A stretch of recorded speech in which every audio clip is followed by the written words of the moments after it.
In episode number 381 of the Reasons I'm Broke podcast, we cover what's new on Netflix. We also have this month's previews, catalog highlights, and what Kelli and I are going to get for the rest of the year. And our comic book highlight this week is Harleen number 3, the final installment of this Black Label series. All of this and so much more on today's show.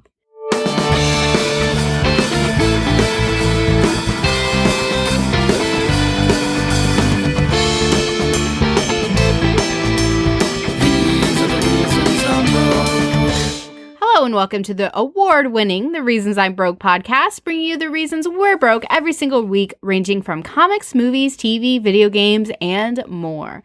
I am your Emperor Kelli. And I am Sage Daniel. Sage? Are you sage in the house? I'm saging the new year because it is the first episode of 2020. Woo-woo. Roaring 20s. I did see a tweet where it's like, I'm really uncomfortable calling it the 20s because in 1920 and 1820, there were massive plague outbreaks. And my only thought was, anti-vaxxers. We laugh now, but it might happen. It might happen. Did you give the breakdown of the show already? How we format it? No. So we go through some news first. We head into our What's New on Netflix this episode or this week as we round out everything that came out in January. That is coming out in January. We have our Patreon shoutouts of the week, and finally we end it with a comic book highlight and the Brocat Block, which is where Kelli and I have been, including listener questions.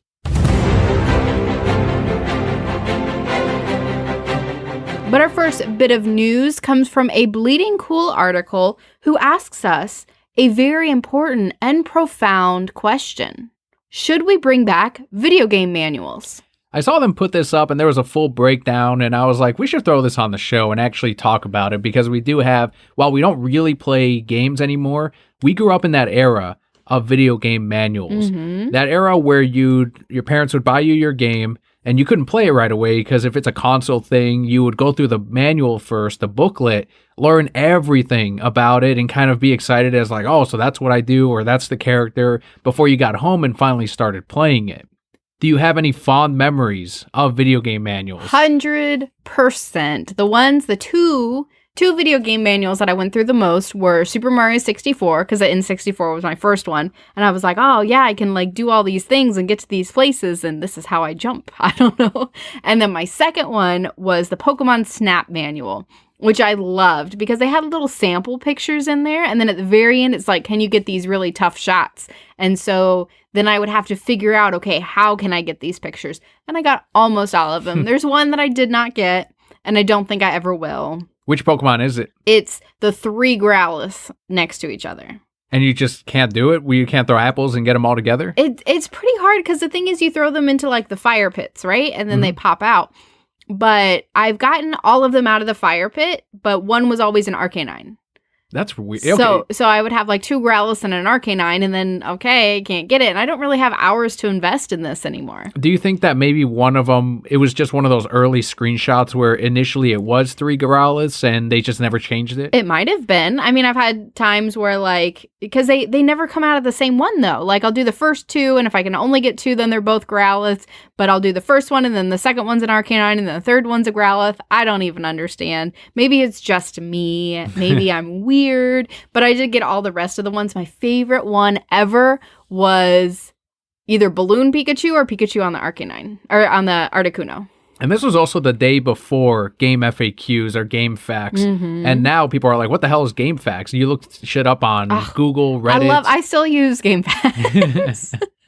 Oh, YouTube even. A lot of people will do like a let's play or how do I get past this part, and you could just pull up a quick video. People will even have a timestamp of this is where you need to watch because this guy went on for 10 minutes about how you do this one trick, and here's a timestamp, takes 20 seconds on how you do it.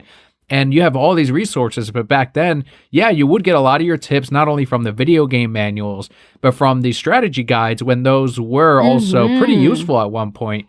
I remember the Prima guides being way better than the other ones. I remember the other company that used to do them, but the Prima ones went into full detail. I remember at GameStop, there were always the 2, and the Prima ones were always thicker. They had way more info, usually more accurate too. Whereas the other one was more like a summary. Like the official Nintendo Power ones weren't great. So you'd get the Prima ones, and those were the ones that you wanted to buy. I do remember when I was playing Pokemon Sapphire, I think it was, I would not have gotten through that game without the guide because you had to like dive into that city, and I just like surfed around for 2 hours and I had no idea what I was doing. And then I went to my friend's house and they had the guide and I was like, oh, that makes sense. That's the game where they removed so much of that shit with the remake. They're like, no more of that surfing shit. Here's how you get to it real quick. This is how you go underwater. And it's not a real remake because they changed so much of that, it's a welcome change. It's one of those things where you can definitely improve the original with a remake. And I think that happens more often with games. One of the memories I have of gaming manuals was the Sonic and Knuckles gaming. And when I read that as a kid, I'm like, okay, so Miles, Tails, Prower, like they have full names and shit. Right. And then also that they're only like, Knuckles I think was 8 years old and Sonic was 6 or 7 and Tails was 5. And I was always like, they're younger than me. But I didn't comprehend that, one, these things aren't fucking real. Two, they're going to age differently than humans. Right. And then they were also shorter too. So that kind of, it was funny. They even had like their favorite foods in there. Yeah, I do remember they used to break all those things down for the different characters. I do remember that. It was pretty cool. Do you think they should bring back video game manuals though? You know, I'm really conflicted about this because I had so many fond memories of them. I think the only people who would really enjoy video game manuals are people our age. And the kids are just going to throw them away. They're going to say, well, I can look all this stuff up online. The other thing that conflicts me about it is, well, now you're using more paper, you're using more resources, and we're really getting to a time in the world, and I'm being political and I'm sorry, but where we really need to start looking at these things and saying, do we really need to produce X, Y, and Z when we're just using up resources that we don't really have? I'm with you on the video game manuals as well. And I remember right at the end of that, where we're getting rid of the manuals and there were less and less. It would end up being like a little tiny 2-page thing where it was like an ad, the game, how to start it, the warnings, and that was it. And then when I worked at GameStop, where they just got rid of all those papers and it was just the case and the disc, there really wasn't any effort anymore into the gaming manuals where they were actually putting in trivia and all that extra artwork that they did back then. If they were to bring that stuff back, the one thing that I'm like, yeah, it would only appeal to people our age because we grew up with that. But it's not like we had a predisposition to it anyway. So if you were to introduce them back into kids today with physical games, they would also see the enjoyment or the appeal to manuals. I don't think it's something that's specific to a certain generation of humans. I think we can all see the appeal of it if they're done like the way that we grew up with and they had all that extra information.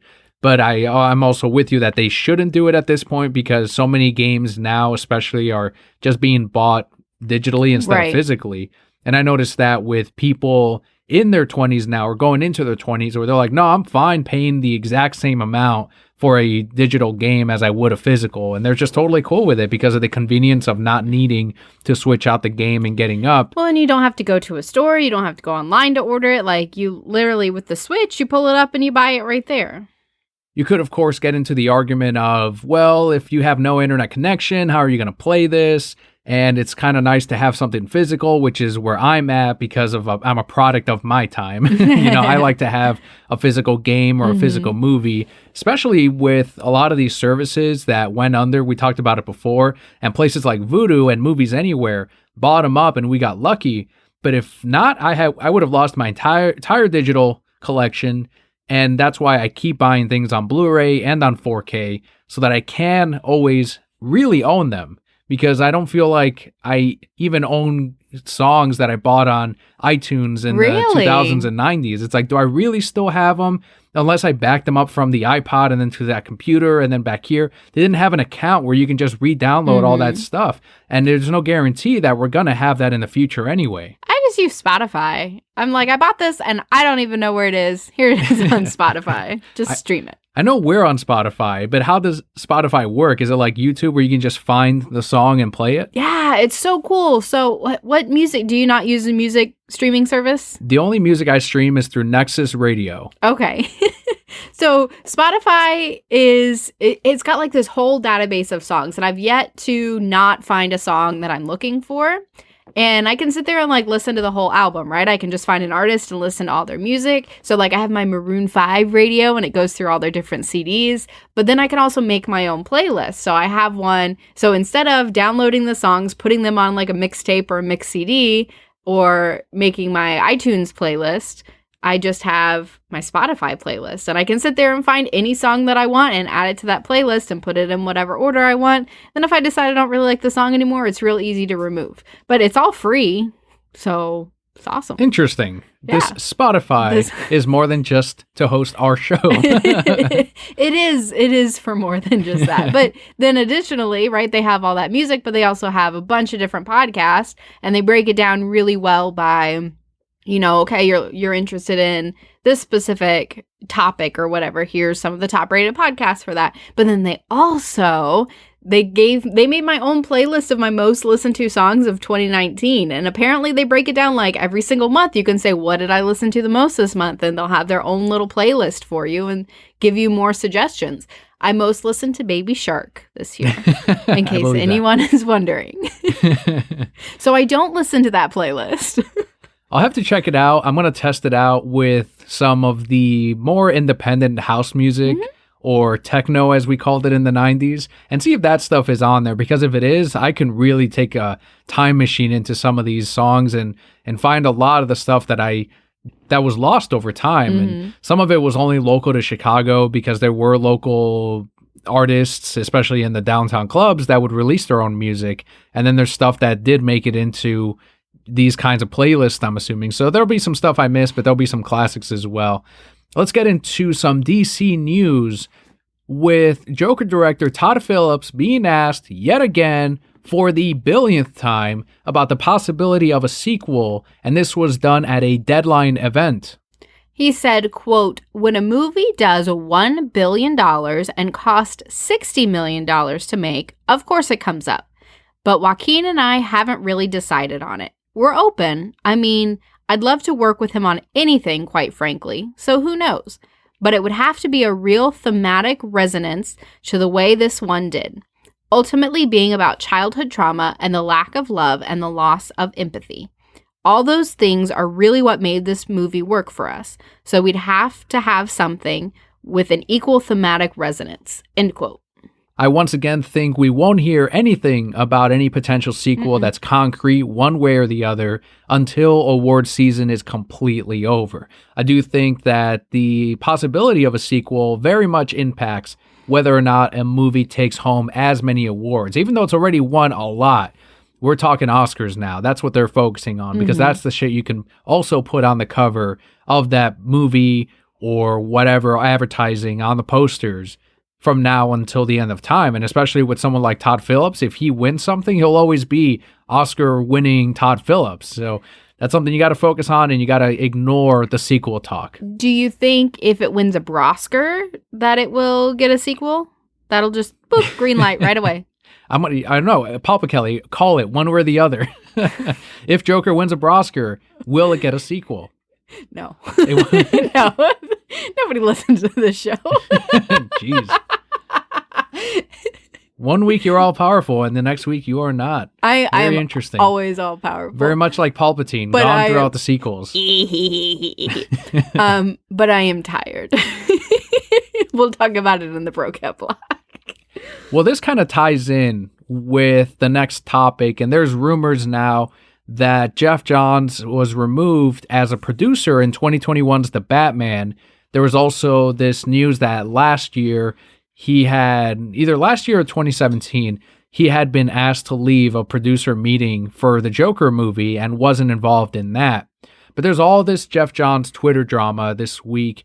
All the tea. I love tea. Last week it was going after Patty Jenkins for her sword removal and changing Wonder Woman from Zack's setup vision, even though in the future she has her sword again, but in this one she doesn't. And there's a lot of back and forth, especially with Zack on Vero saying, kind of disagreeing in a way with what Patty had set up and saying that, no, she would still use her sword to defend love and justice if it came to it. But yeah, she is still about those things. She will attack it though. And this week they decided to go after Geoff Johns, tagging him on Twitter and just destroying and dragging him over what happened with Justice League. And this is where I started bumping heads with some of, really the whole movement got fractured because I wasn't the only one. There were a lot of what I suspect to be comic readers that were like, well, hold on a second. Like, let's not attack a single person over Justice League.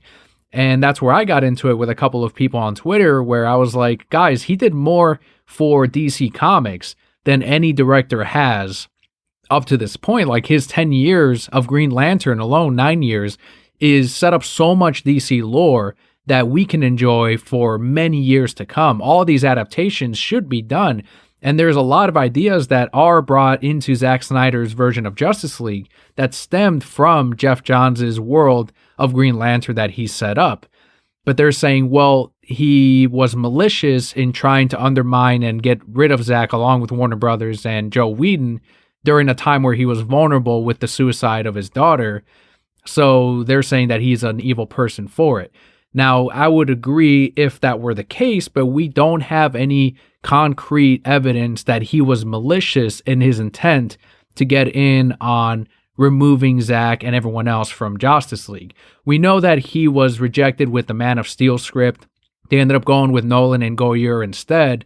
So there's this narrative now that he's had it out for all of these people since then and has been trying to continue to make his way through. The way I see it, this guy's a professional writer. He's been writing for several decades. Do you think that's the first time he's ever been rejected? Like, there's a lot of Occam's razor at work here where you could either build up this narrative of him being this intentionally evil person or someone that was mandated. What I think Occam's razor, the simpler path, is usually the most logical one. Someone that was mandated by Warner Brothers, here you're hired to do this, go fucking do it. And if you're paid to do it and you agree to that contract, you're going to do what they ask you to do. Of course. And it's unfortunate that we've gotten to that point because I think as a whole, the release of Snyder Cut movement was very unified and going after the right things. And now, and I mean, somebody on the other side would say, well, we're still doing that, right? But now I feel like you said, you're becoming divided because I think they're reaching a point of, well, we haven't had it yet. We thought we would have it by now. Now they're becoming frantic and saying, well, what else can I go after? What else can I do? Who else can I point fingers at to get me this thing that I want? Instead of just running that marathon, playing the long game of, no, let me continue to focus on what's working rather than just go off on whatever.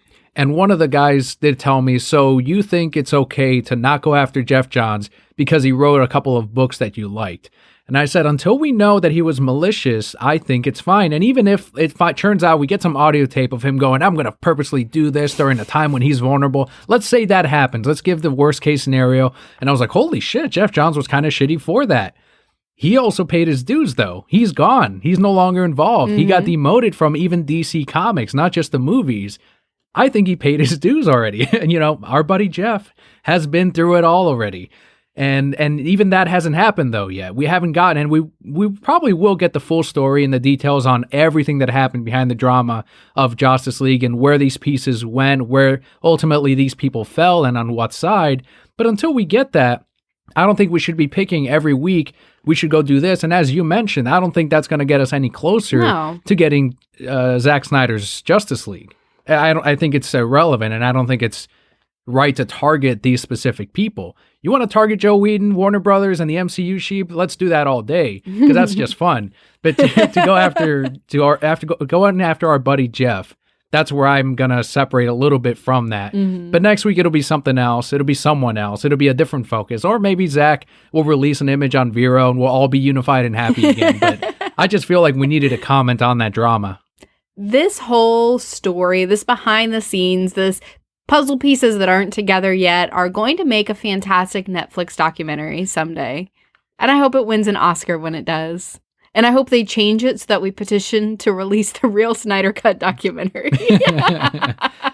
I also want the Lifetime adaptation of it where they get actors playing like Zack Snyder, Joe Whedon, the head of Warner Brothers. That would be pretty fantastic. If that big guy from Ford versus Ferrari is still around, that actor, he can play like the guy who Joe played Ford? Whedon. Yeah, he can play like Joe Whedon. Why can't the guy who was like, play Joe Whedon? Oh my God, he I don't know who you can play Yeah, he could be anyone. He could be Hamada even. Like, I know that's not even the right, maybe, but by then, maybe won't be in 2020 where that'll be like not okay. I don't know. Like, he can do all kinds of things. He would be good though. I liked him in American Psycho though, and I liked him in Ford vs. Ferrari, even though he was a villain. So I want something good for the actor though. You know? And we're talking about 2020. There was more from Bleeding Cool, where they recently put together, this is a more comic book side of news today, a 5-year New Year's resolution that they'd like to see from Marvel Comics. So we'll go through these and then we can talk about them. Maybe you have something different that you would add to the list. But the first resolution they would like to see from Marvel Comics is to give books a chance to succeed. Most of this list is like, that's a nice idea, but as a retailer, I can say that a lot of these won't work and will not happen. Yeah, the first one of give books a chance to succeed, they're referring to Marvel canceling a book after 12 issues, after 6 issues. And this is all the Disney Marvel theory of as soon as sales are down, get rid of it and relaunch a new number one. And the reason is a new number one moves books. People jump and buy number ones all the time, no matter what it is, speculators even. So they know that if Black Cat number 12 comes out and it's the final issue, they can release another Black Cat number 1 if they wanted to. Usually they just do another character, but they can do a new number 1. People will jump right on it because it'll spike sales back up. It'll bring up that average once again, and they'll retain their higher than average sales. So that's not going to happen. Number 2 is publish less comics. They are flooding the walls with books, and I think this is the most feasible one that I think will happen. And DC already had this initiative a year and a half or two ago where they cut down the number of titles to under 52, because remember you had the new 52, and they instead did more focused titles. They got rid of Green Lanterns, they got rid of a bunch of stuff, and said we're instead going to fold these in, bring out some twice a month, and some are still going to be once a month. Marvel's putting out everything and anything. And so it's a bunch of one-shots, it's a bunch of file stories, it's a bunch of stuff that if you're a retailer and you're buying into these, you're going to get stuck with a lot of books.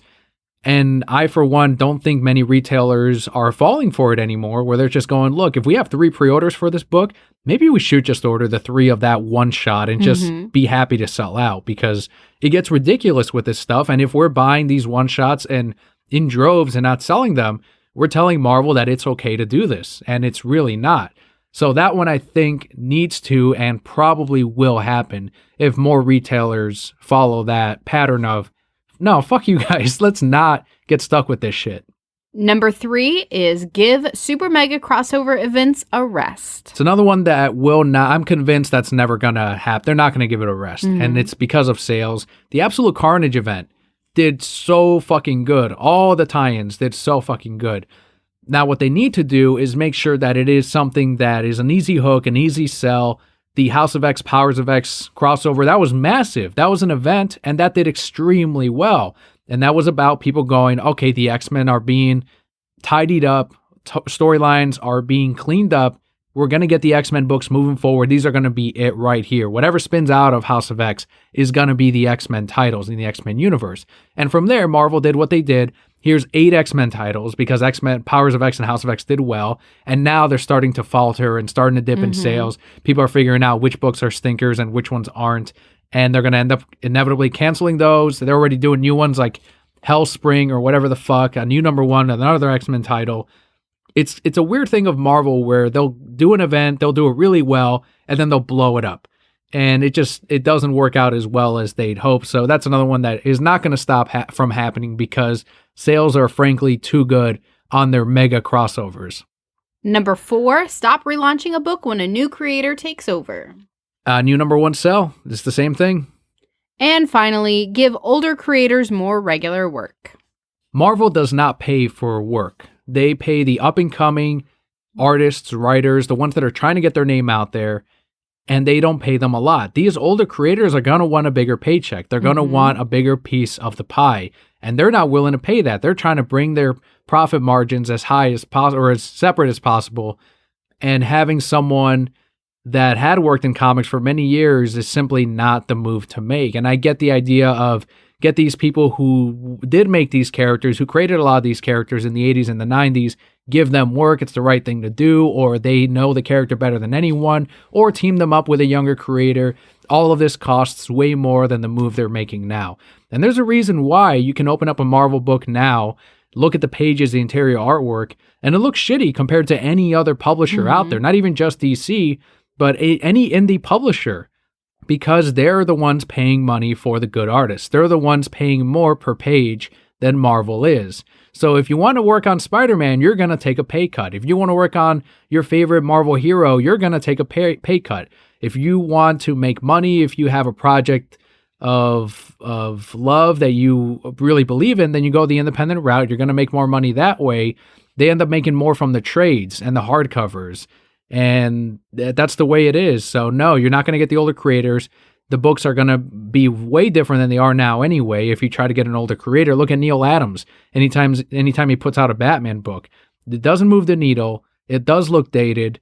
And it's kind of one of those things of their time is kind of past. Their best days are behind them. Frank Miller is another example. Unless you have someone like Brian Azzarello right next to him, reining him in and editing his stories. Reining it's crazy. You're going to get a crazy story like Dark Knight 3, The Golden Child. And The Golden Child, that was just a one shot.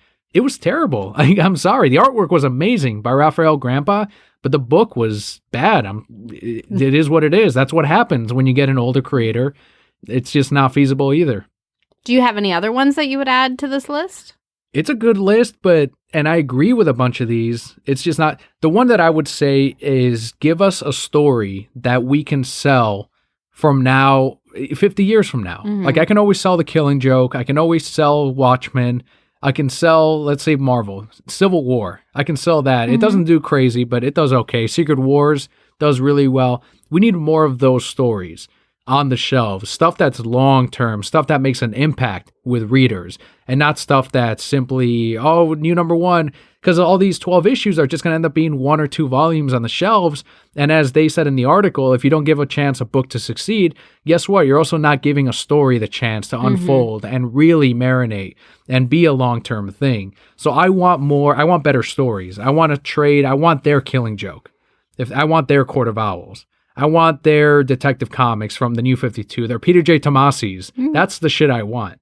That kind of ties into what I would want for their resolution, and that it's kind of a two-parter, right? So I'm very much in agreement of put out less books, but as you're doing that, spend that money that you're saving to hire better people to do these things. So like you said, the art is terrible. So hire someone who maybe you have to spend a little bit more, but the art is really going to draw people in. Someone you have to pay a little more to write, but the story is one that's going to last for 50 years. And that's not where their mindset is. Additionally, they're trying to tie everything into the movies as well. Like, don't do that. Make your own thing.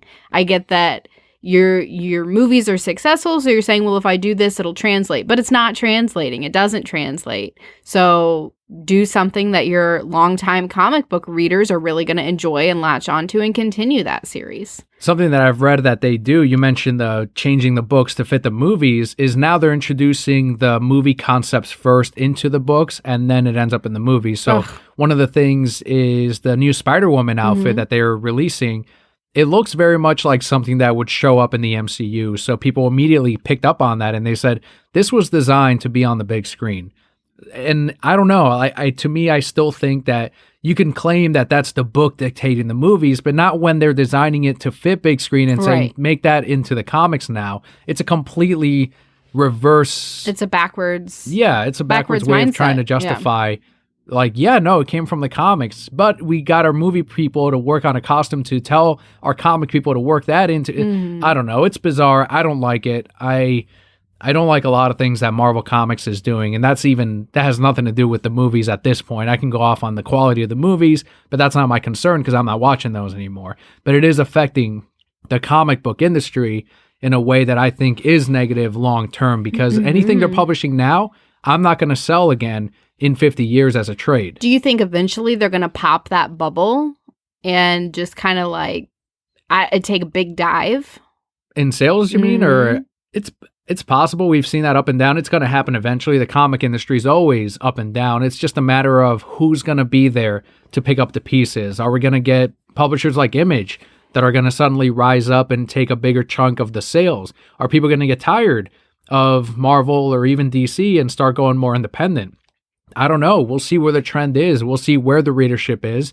And I'm curious to see what longtime readers think. So if you guys have any opinions on this, let us know on @ReasonsI'mBroke on Twitter and @PalpaKelly. Kelly spelled with an I. A lot of discussion, though, on this lighter news week because it is still people getting into the office. It's just barely into the new year. So not a ton of news, but we do have some more discussion on a lot of these movies that are hitting your television screen. It is What's New on Netflix, the January 2020 highlights.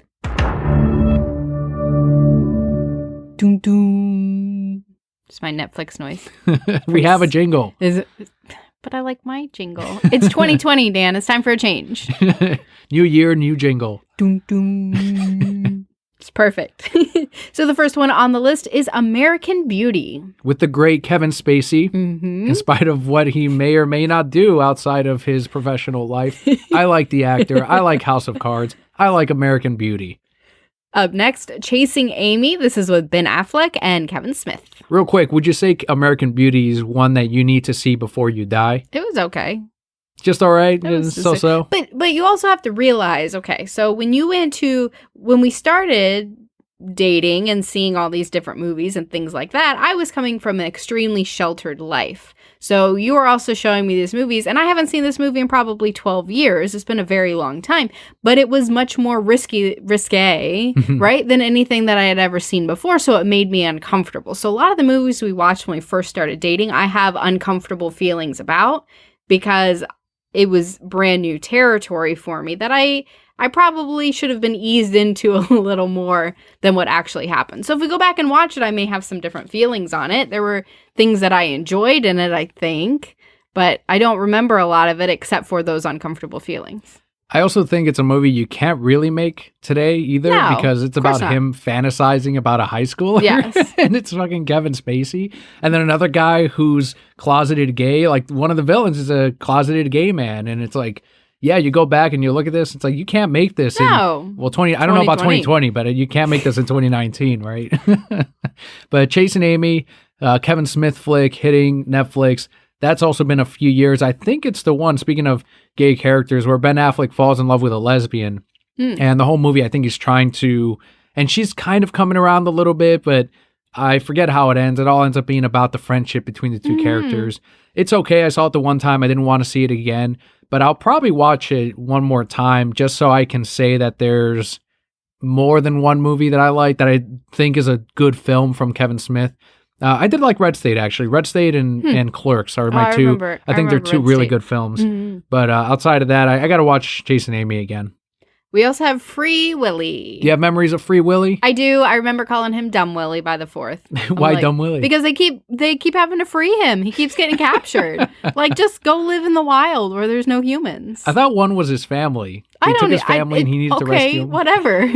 They keep getting kidnapped is the point. Dumb Willy having a family, letting your kids get kidnapped. And I'm pretty sure whales don't work in a family mentality. They're the wolves of the sea. Yeah, they're definitely packs.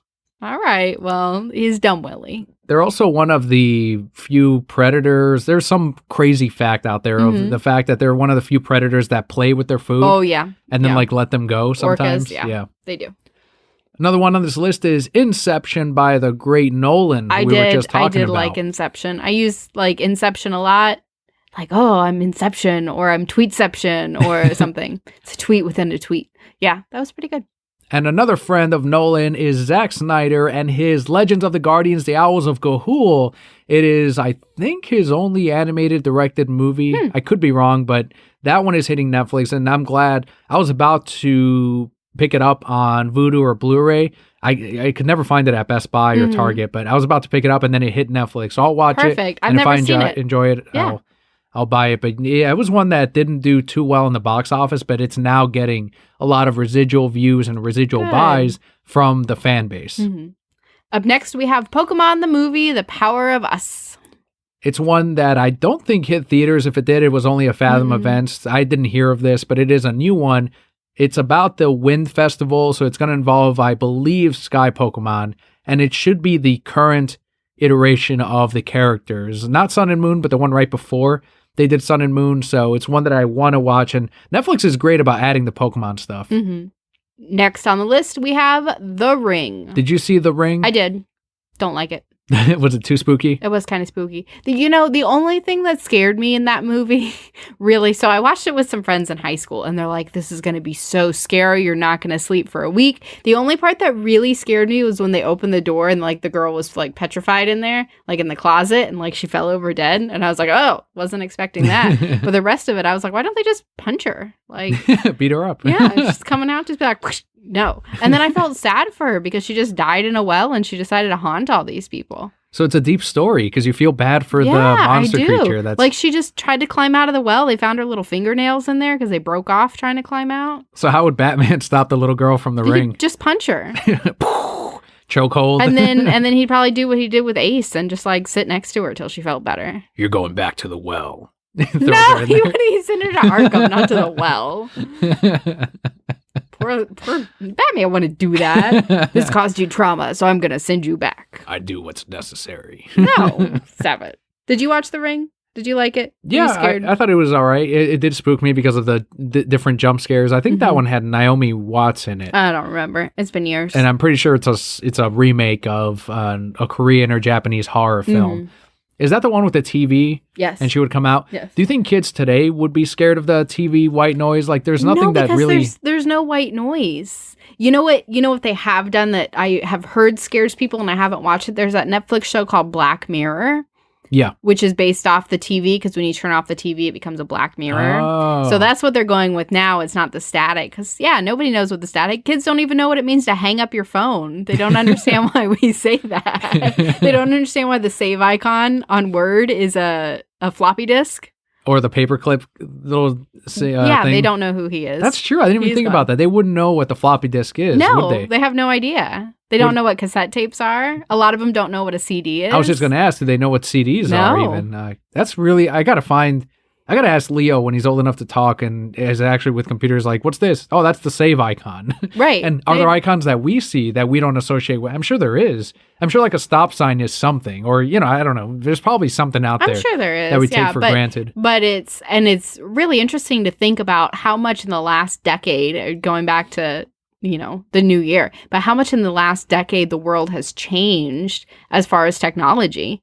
Like, kids aren't going to know about having to sit in front of your TV with your wired controller because it just doesn't really exist anymore. Right. And there's a lot of that, as we mentioned, that's going to continue to happen. And I'm not saying this in the way that we're better than like kids growing up, because we got shit that we grew up with that people older than us are looking down at us like, oh, look at these guys. So it's always a continuous thing. Don't think that you're better. Don't think that I'm better. No one is better. It's just different.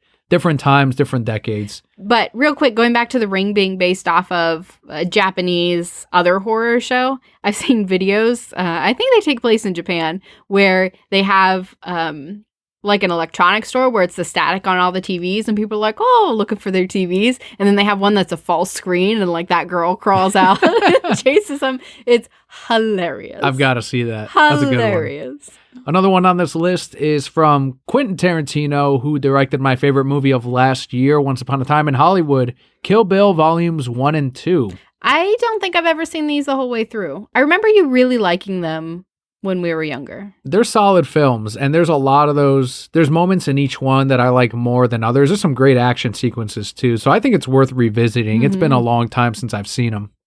Next on the list is my favorite movie, El Laberinto del Fauno. I'm right there with you. I think Pan's Labyrinth is one of the best movies out there, and I think it probably is my favorite. It definitely is my favorite Guillermo del Toro movie, and it's so fucking good.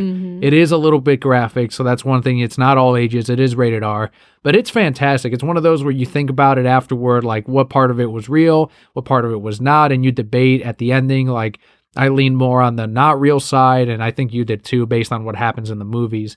And it's also one of those where there's not a lot of CG. It's a lot of practical effects because it is Guillermo del Toro, so it was expensive to make.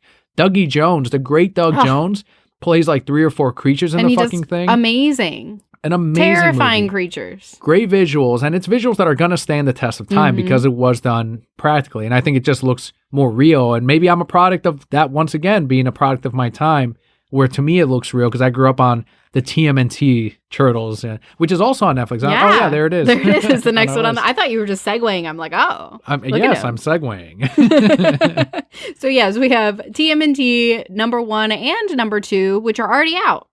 These are not the Michael Bay ones, which I think are fine. Let's not shit on the Michael Bay ones. Those are okay too. But TMNT 1 is amazing. It was the highest grossing independent film at the time. TMNT 2, it sucks. Like it's not a good movie, but I loved it as a kid still. And I like the costumes and the special effects. Ra's al Ghul is in it. Mm-hmm. Like he's sitting there talking to the turtles like, turtles, we must find this ooze. And I'm like, what the fuck, man? Ra's al Ghul's hanging out with the turtles. It's amazing. But the first one is really good. And I had a customer that was in the store and he was saying, Raphael says damn in it. It's like, this is what kids had. This was a movie for kids. I'm like, it wasn't for kids. Like, kids watched it, but the movie wasn't made with kids in mind. Right. Sorry. And that's why in the sequel, they toned down a lot of it. Do you know about how they got rid of the weapons? And that's another weird thing. Like, they kick some of the Foot Clan and they punch a few of them, but you see it in the opening sequence. It's as clear as day. They start using sausages or they pretend to be toys and they chase them and they scare them, and they weren't allowed to use those weapons anymore. Michelangelo in specific, they made him get rid of the nunchucks because it was like a feasible weapon that someone could use and all this weird shit. And looking back on it now, that really gets to me watching the movie. But you always have the first one, and that one is still a good movie. It stands the test of time. Watch it on Netflix. Next up, we have Willy Wonka and the Chocolate Factory. So this is the Johnny Depp one. Take it or leave it. It's a Tim Burton film. It was odd. Because I always get confused. There's Charlie and the Chocolate Factory, and then there's Willy Wonka and the Charlie. I should know. So quick Google search tells us that this is, in fact, the original Chocolate Factory, the one with asshole Uncle Joe getting him in trouble the entire goddamn fucking lazy ass. Not making any money till he got that stupid golden ticket. Then he was up like a spring chicken. Yeah, like, oh man, I'm suddenly healed by the power of chocolate and the golden ticket. Then they get into the factory and he's like, come on, Charlie, let's try some of that soda. And it's like, you fucking asshole, man. You cost him the thing at the end. And it was because of Charlie's good heart that he was able to salvage winning the factory. I saw a tweet once that was like, I wonder what the interview for the Oompa Loompas would have been like. And the Oompa Loompa was like, so I just go out and sing when kids get hurt? And Willy Wonka's like, yeah, pretty much. Do you like the older Willy Wonka? Did you watch it as a kid? Yeah, I mean, it was fine. I didn't watch it as a kid. I watched it, in my teens. And it was okay. It didn't really grab me. I never, read the story. Got a couple more additions on this list. A Fall from Grace from Tyler Perry. And supposedly, they've already said on the description that Medea is not in the movie. No! But I kind of hope that she is anyway. It's the latest Tyler Perry movie. So you're going to watch it and then be sad when she's not in it? Probably. I did buy the 8-film collection last night, though. Oh, good. It was on sale, $20, all 8 films, we gotta watch $3 a piece. The Medea Christmas is on there. I haven't seen Medea Christmas. And I can't wait to see the evil man who is terrible to his girlfriend or mom, and then the women that come up and teach him a lesson, but then Medea doing crazy shit throughout it. She saves all his movies. They're all terrible, but then she's the best part of it, and she just elevates everything. She's and worth makes $3 it so fucking a movie. Funny. Definitely worth $3 a movie. Well done, Tyler Perry. Last one on the list is Sabrina, A Chilling Adventures of Sabrina Season 3. I still hear good things about this. It's not for me. I watched the first few episodes, and it was just too intense. It was too much. But there you go. That rounds out our highlights for Netflix. If you want to see the full list, go on Google. What's new on Netflix? It'll pop right up. But that does wrap up our news for this week, and we can move into the first Patreon shoutouts of the new year.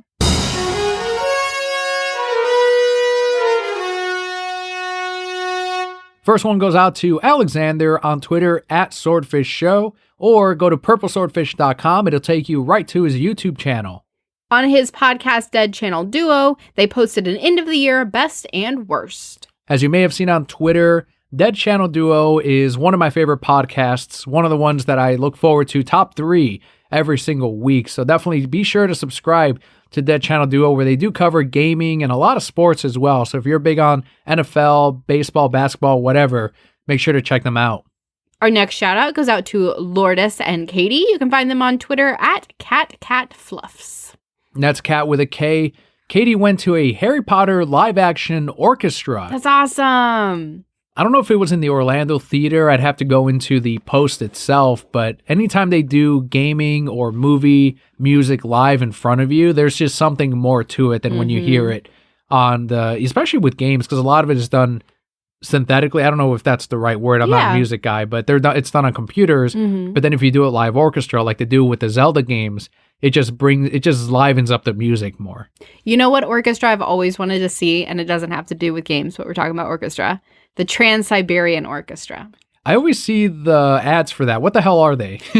So they only do Christmas music, but you know when you get that real deep like Carol of the Bells with the electric guitar, that dun dun dun dun dun, that one. That's them. Yeah, and they have like crazy lights.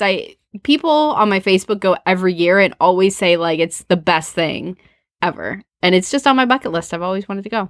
Isn't that the same music they play in Hollywood studios when they light up the Siemens Christmas Orchestra? Okay, well, Siemens is at Epcot. And I think you're talking about the Osborne lights. Yes. Which aren't a thing anymore. Okay, but when they did it, though, didn't they play the Trans-Siberian? I think so. I really want to see them. I hear fantastic things. Next shout out goes out to Bobby on Twitter at Cuban Slim. Bobby shared close-ups of his Hulk statues. He also recently bought a $200 plus Batmobile Lego set, and it's the Tim Burton Batmobile. How cool. So I'm excited to see him build it all right up and see the finished product. And Lego does amazing stuff, and I'm glad they're doing more with DC Comics. And our last shout out goes out to John, whose Twitter handle is at John72Tex, and Instagram is Johnny2Chips. John often shares classic comics and original artwork on his page. So if you want to see a true original art collector, make sure to check out John's Twitter and, more importantly, John's Instagram, which is more often updated at Johnny2Chips. So thank you so much, John, Bobby, Lourdes, Katie, and Alexander for your Patreon support. If you too would like your shout out, head on over to patreon.com/thereasonsimebroke. There is a link in today's episode. But for just $1 a month, ends up being a quarter an episode, 25 cents an episode. If you feel you're getting 25 cents worth of entertainment information each week, back us on Patreon and you get the episode early, as well as other perks. If you go higher on the tiers, you get decals.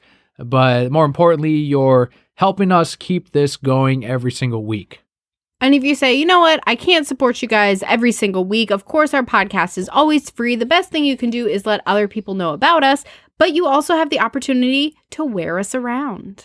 If you head on over to thereasonsimbroke.com, click on merch, it'll take you right to our merchandise site, and you will find t-shirts, mugs, decals, all kinds of stuff that you can wear, as Kelly mentioned, and help other people find the show.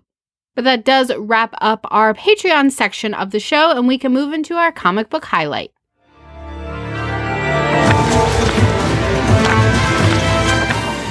Our comic book highlight this week is Harleen, number 3 of 3. It is a DC Black Label book, and I wanted to include this in the review because we are big Harley Quinn fans, classic Harley Quinn fans, and this, I think, took a lot of inspiration from the animated series Harley. All of the artwork and writing is done by Stepan Sajic. I think out of the two of us, I am probably the bigger Harley fan. Yeah. I liked her before she was cool.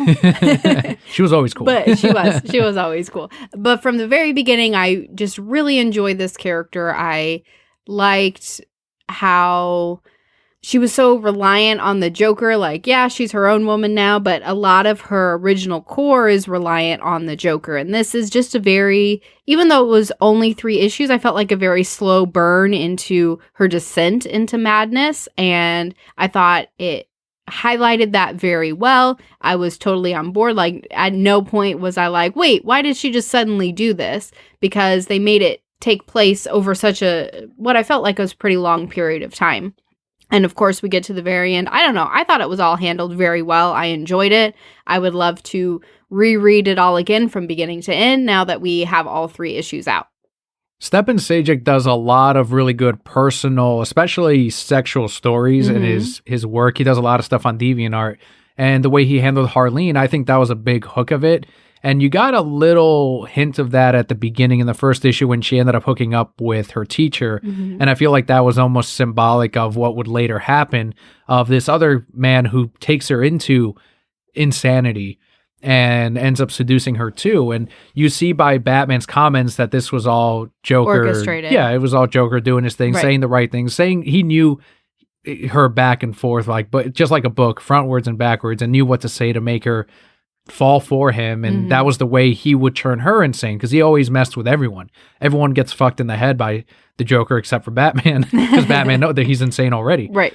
And the way you see Harley kind of fall for him is interesting. And one of the things at the end where I think it's Alfred that says, it looks like the Joker is kissing her back, like he truly cares. Did you buy that, or were you like, Alfred, what are you thinking? And even Batman didn't say anything either. I think I did definitely buy it. And it was so interesting because throughout the story, like, I was totally on board with, the Joker, you know that he's manipulating her, right? You know it. But at the same time, I was like, oh, he's opening up more to her than somebody else, until Batman makes that comment of the end of like, oh, he just pretty much changed her words from something that she already had. So for her to be like, oh man, I can really, save this person. But at the same time, if he didn't, and I think part of his motivation was he knows he can continue to manipulate her, but I don't think he would have saved her if he didn't really care. When he gets busted out of Arkham, his first thing is, well, Harley, we tried. Yeah. Like, he still thinks about her and what she was trying to do for him. And I don't know if he ever felt a moment where he's like, well, I can be saved and turned around. Right. But I think within her, he also saw, and she even kind of mentions it, kind of a kindred spirit of sorts, especially after she kills that security guard and just starts laughing. He starts laughing with her. And I think that's the turning moment for him of like, okay, well, maybe this didn't initially start as a companionship, but maybe it really could be. And yes, I'm still going to take from her more than she gets back. But there's a reason he keeps her around. He could easily turn somebody else insane and, start over. But he still feels that connection with her to some degree. Yeah, I think I'm with you there. As far as who the Joker relates to the most, I think number 2 is Batman for sure. And then right under Batman would be Harley Quinn, and that does make sense. Now, I do think that if she were to die, he'd be fine. Yeah. Because his main focus is Batman. It's only when Batman stops being Batman that he stops as well.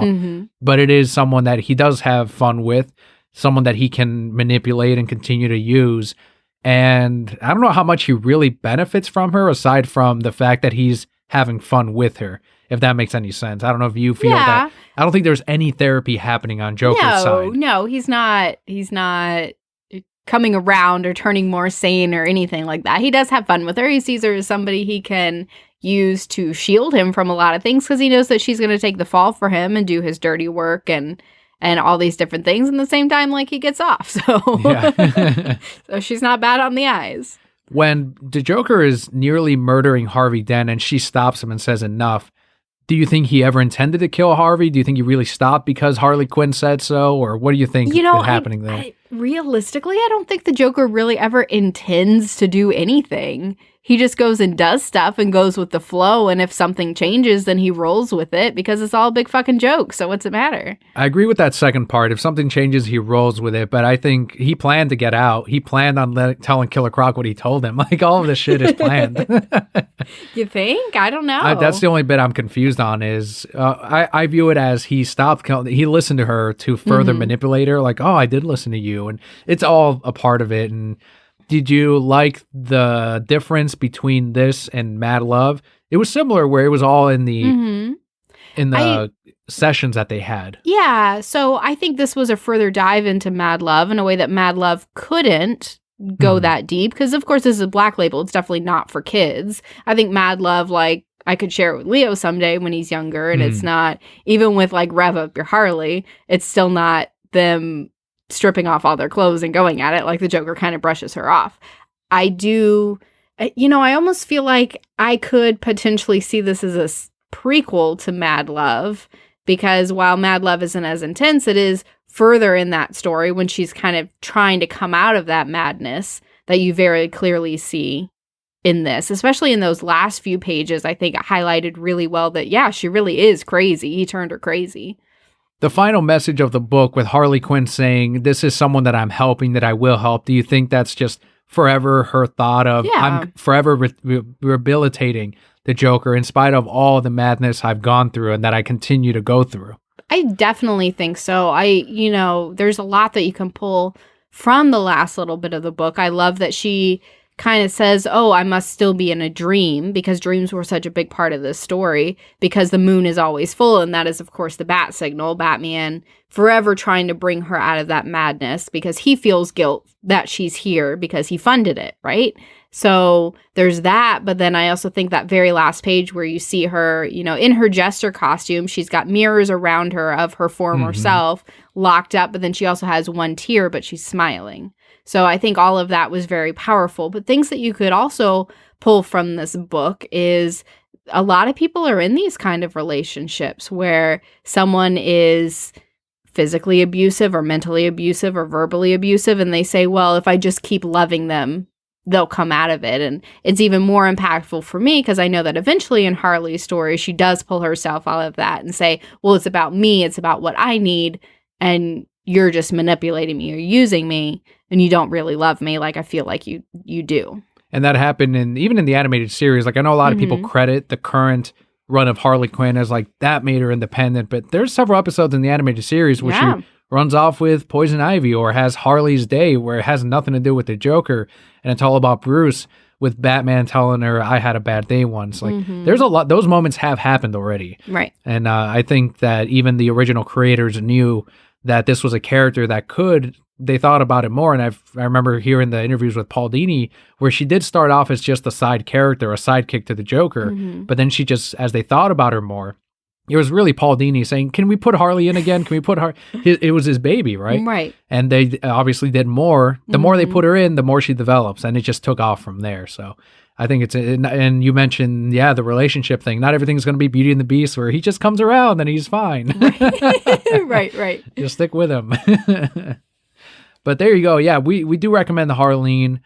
It'll probably be one that this is what we're talking about with the Marvel shit. This is a book that I will buy on hardcover or softcover, put on the shelf, and read forever. That's the shit that they need to produce, and every comic publisher, I think, needs to produce. So, well, and I think it's great, too. You have people who, if they are already Harley fans, maybe they come in later and say, hey, I just discovered this character. I want to learn more. You could sell this. You can sell Mad Love. Like, both of those are I think, very key tellings of their story that you can potentially sell forever. 100%. Absolutely. So there you go, everyone. Our first comic book highlight of 2020. Let's head into our final portion of today's episode, the BroCap Lock, which is where Papa Kelly and I have been, a more personal side of the show, but also a listener question from Bobby. Bobby showing up in 2020 as he has for so many weeks in a row already, but he wasn't going to let us down with his listener question on the first of the year. Bobby is not breaking his streak, and I don't see it breaking anytime soon. He asks, quote, due to the success of the Joker movie, what is the next movie Warner Brothers / DC should make a one-shot villain film for? Making a volume of one-shot villain origin films could turn out to be a really cool thing. And that's one part of his question so far. We have answered this in the past. The obvious one that we had talked about, I think, was like Jason Todd I had brought up. We talked about Man-Bat, Ra's al Ghul, Sinestro, if the budget is a little bit higher. Mr. Freeze. Any Batman villain, really, you can do. And it's something we covered. But do you have King. Do you have anything new that maybe, weeks later, you're like, you know what, maybe this character?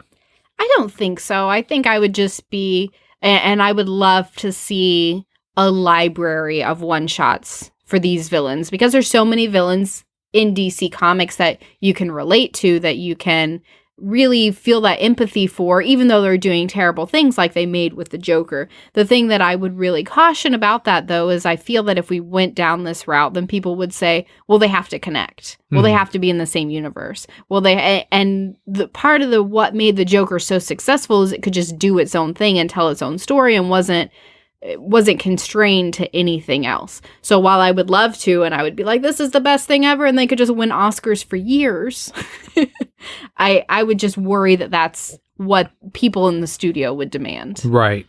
And one thing I do have, how about a Poison Ivy origin story? I mean, that would be great. With the conscious of like the environment and everything. I think it's a lot that people can relate to, just like people connected with the Joker. You do the same with Ra's al Ghul, because that's what he's trying to do, right? He wants to bring the world back to what it was, because he's been alive for forever. Yeah, either one of those characters would be great. And the artsy shot would be the tear hitting the leaf that's covered in concrete as it's growing out of man's world. But if you're going to do that, then just do Mr. Freeze where he has a tear and it turns into a snowflake. And credits. No music, just credits. Just credits. Snow falling. Perfect. And the next part of the question from Bobby is favorite/most memorable moment with Leo. I got Somebody mine. To pick one. Jeez. Yeah. I mean, there's a lot of great ones, but I do have my most memorable. What is yours? Most memorable is the moment he was born. Like, 'cause that's one that I remember very clearly. And when they're cleaning him up and I'm glad I went over there. I think it was you or one of the doctors. Like, I told you to. You told me to go over there, and I had the video of him getting cleaned up and everything else. And he was grabbing the nurse by her collar. Like, I'm like, shit, man. And then when they finally cleaned him up, put him on you, and then he was lifting his little baby head up and like looking around. And the doctor came in like, oh, he can lift his head. Like he's a strong little baby, like very healthy from the first couple of minutes. That definitely feeds into my most memorable memory. Of course, in every stage of his life, there have been favorite moments. I remember one time he was little, and he was laying on our bed. We were watching School Bus and going to sleep, and he was just looking at me and talking in his little baby babble. But like, he was months old and he just wanted to share his day with me. So that's great. Of course, there's memories of like Christmas and him riding his little bicycle, and now he comes up and gives us kisses every single day, and all those small things are memorable. But definitely the most memorable is right after he was born, and they're real big on skin-to-skin contact now. So they don't, your baby pops out and they don't clean him right away. They just slap him on you and say, sit here for 30 minutes or however long it is. But it had been such a long day. I hadn't slept in like 2 days. I hadn't eaten in over a day. And I was exhausted because he just didn't want to be born. He just took forever, and it was stressed, and you were stressed, and it was your parents, our parents. Yeah, they didn't know what was going on. It was all these things, but they took him and they put him on me, and he was just screaming, crying. And I said his name, and he stopped and he looked at me because he knew my voice. He stopped crying because I was his mom, and he knew that. And I'm crying now because it was just, and all moms will tell you, like, you just get overcome with these emotions because that was somebody who was so important to me already, and I was important to him already, and we just had that connection. I'll remember that forever. That's the only thing I can really remember from that day, because everything else was just so much and so overwhelming, and we just had and everything else faded away, right? It was just me and him, and I could just see it so clearly, and I probably will forever. That's a good one. Sorry. Good content, yes. Keep it coming. That's my favorite Leo moment. It's a good one. Love him. He's cute. He's so perfect. Let's talk about our week as we finish off the first episode of 2020. How did your week end up going? Busy. So I have some time off now, which is just wonderful because it's very needed. But of course, as my dad says, before you go on vacation, you have to do 2 weeks of work the week before and 2 weeks of work the week after. So I think I worked 12-hour days every day last week, just trying to gear up so that we could go and disconnect and relax and all those kind of things that we need to do. Very busy anyway with the holidays. We had a great New Year's, I think. We went over to your parents and had some fun, and I fell asleep at 10:30, and you just woke me up when it was time for the countdown. So that was nice just to be surrounded by family and have those moments. And I'm excited to be in the new year when it's not as busy because it's slowing down. Because I did have that moment at the end of my week where I just kind of sat back and said, I'm putting in all these hours to try and help, but now I'm tired and now I'm not as effective as when I go in. So that'll definitely be a shift for me when I go back into work, of really trying to work less so I can do more. And that wasn't really a mindset that I had that last week. And I think once we go back to work, it'll be in, like you mentioned, 2 weeks of work in 1 week once you get back. And it is what it is, but I think we've done that a few times now. I know for you, it'll be a little bit different because it's, you're at your own store. But I think the more we do this, and the better we'll handle it each time we come back to it. So that to me is like, I know I've recognized that now, whereas I didn't before, that you're always improving on your day to day, even if it's a little bit, as long as you're actively trying to do Right. it. So I think that's something I'm keeping in mind as we head into our vacation and as we come back. But I'm also trying not to think about tomorrow or the next day, because today's all that matters, really. Right. Like, I could die tonight. So Please don't. don't tell me what to do. So I think that's one thing I'm keeping in mind. Like, I'm not worrying anymore about, well, when I get back, I'm going to have to do that. I'm like, that's not You'll my deal with problem it when you now. get there. Yeah. Yeah. That's not, I don't give a shit. Like, I'm not going to let tomorrow's issues affect me now. I'm trying not to let tomorrow's issues affect me now. So that's one thing I've kept in mind. And the New Year's was great. We were open on New Year's Eve until 6 p.m. at the comic shop. And then we're open full hours on New Year's Day, which I know some of my competitors did not open or closed early. And I was like, I made the decision of, we're going to be open regular hours. And we did good. It was a good total. It was a great total on New Year's Eve. That was on our shipment day on a Tuesday. We did triple what we normally do. That's amazing. And last year we didn't. So I was like, holy shit. Like, it was busy. We were trying to get shipment done, but I wasn't stressed about it. I was like, damn, like, it's busy today. I didn't expect that. And it was a lighter shipment. Well, it ended up being normal sized, but I was still able to get everything done. And I was happy to be open on New Year's Day for not only, my subscribers and customers, but to anyone else that might be looking for comics and their local comic shop is closed. And it's like, come check us out. Like, maybe you'll find something new at this one that you otherwise can't find at yours, and and vice versa. You'll find stuff at your local shop that you won't find in another. So that was fun for me on a work side of it.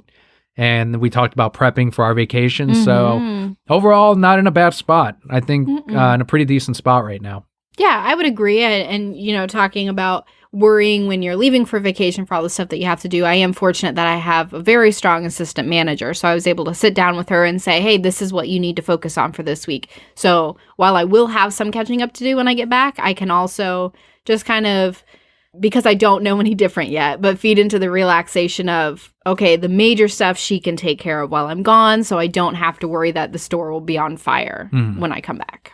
And I think that's something we're fortunate in, that our fellow managers, and I can't say owner on your end, but maybe DM in your end, but owner on my end is so active in our stores that we can communicate with them. And you see that interest in them as well. And I think that's important. You don't see that in places, not to diminish people that work here, but larger corporations like McDonald's or Walmart's or something like that, where even when I worked at GameStop, like, the DM would come in and ask for certain things to get done. And it's like, well, we see you once a quarter if we're lucky. Like, what do you know about our specific store? So it's kind of odd, but we're out of that position now. For now, at least, we're fortunate that we have this at this moment. So anything else as we finish off? We will have an episode next week. It's not going to affect the podcast or vacation. It's not something we're recording ahead of time. It's just a shorter vacation, but we'll still be back in time to record another episode. I might have planned it that way because we got to put out the show. We do. You got to have it. You guys can thank Pulpa Kelly. I don't have anything else. I think we'll have a lot to talk about next week when we come back from the vacation and all the fun things that we got to do and the baby-free enjoyment that we're going to have. That's right. So thank you all so much for joining us on today's episode, and also for the rest of the year. We hope you guys stick around and enjoy the news, the rest of the stories we have. I hope you enjoyed the best episode of the year. Damn right. Best fucking episode of the year, of your award-winning The Reasons I'm Broke podcast. Yes. And I can't wait to see the Snyder Cut this year. Yeah. I can say that now. That'll be great. And we'll do a commentary or something. We'll do something with it. There was several things with it. Yeah. But thank you again for joining us. I've been Sage Daniel. And I am Member Pulpa Kelly. And Brokehead Core. All will be well.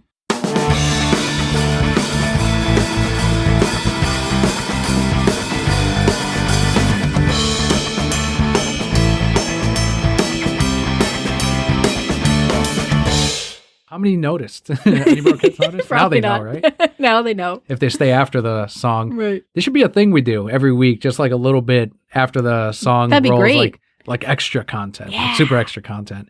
So what do we do about the catalog? I mean, I have my full list here, but we can talk about it next week. Yeah, we'll have to cover it next week because this episode already ran pretty long, regular size, I guess I would say. But right. A previous catalog next week, everyone. We will have that next week, and And but if you want to ask us questions, just ask us on Twitter, and we can kind of give you some recommendations on some of the upcoming books, but we'll dive deeper into it next week. Apologies for those of you that look forward to it. But this gives you a chance to go through the previous catalog and let us know what you're looking forward to. And it's still the best episode of the year. So Damn right. Like, look at that shit. You can make mistakes and still the best one. Still the best one.